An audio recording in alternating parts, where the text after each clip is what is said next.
I wanted to ask you about Miro. He's going to be in the Diamond Battle Royal tomorrow. But, I mean, there has been a lot of talk about Miro over the years. People want to see him as a top guy. He's been in the team with Kip Sabian so far. Can you just talk about the kind of long-term strategy for Miro? Because it feels like every week... Miro's going to be huge here. It's very hard for somebody to come in. I'm really glad you asked, Ken. Miro's going to be a big star here. It's really hard for people to come into AEW when you have a ranking system, unless they come in at the beginning of a new year cycle, and I didn't want to wait till January to bring Miro in. Brian Cage was the exception to this because Brian Cage, I booked, he came in, I signed Brian in January and had the plan that I was going to do the casino ladder match, and Brian would be a surprise, and we would build to Brian getting the shot, but then build up a record for Brian before we did Moxley versus Brian Cage. But I can't do that for everybody, and I wasn't going to do that again.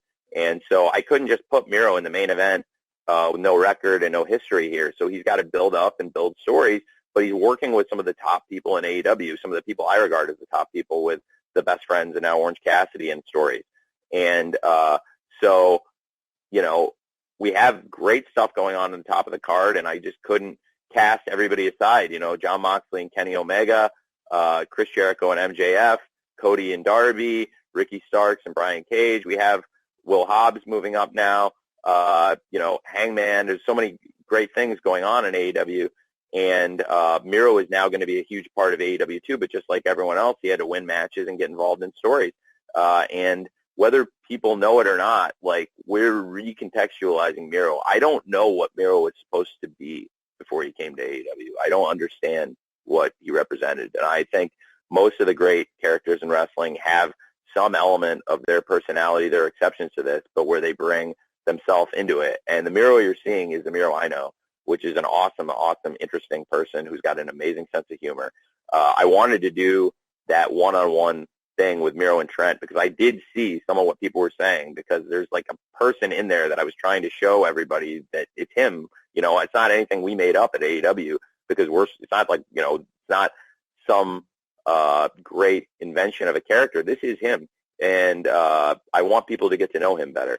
And so with the Miro and Trent one-on-one video with Excalibur, I'd like to do more stuff like that and just show people ahead of a match what they think of each other and what their relationship is with each other, because there's a relationship between the two guys that I think we'll talk more about and touch more on, but it goes back a long time, and I think it helped helped the presentation of that match. I thought it helped the enjoyment of the match. For me, I thought it made it a better match, and I think for the story, you want to get to know more about Miro, and for me, as you get to know more of him and see more of him, I think there's a bigger chance of Miro becoming a big crossover star in multimedia, and this includes gaming, which is such a big interest of his, and I think it's more likely it'll happen, but I'm just kind of rebuilding him, to be honest with you.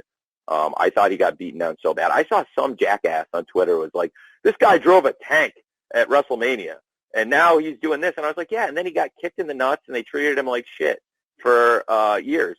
And you drove a tank out 5 years ago. That's not the guy I signed. And the guy I signed had been abused for years. And he's being rebuilt. He's going to be a huge star in wrestling, and he is a huge star. He's a huge name in wrestling now, but he wasn't treated like it for a long time.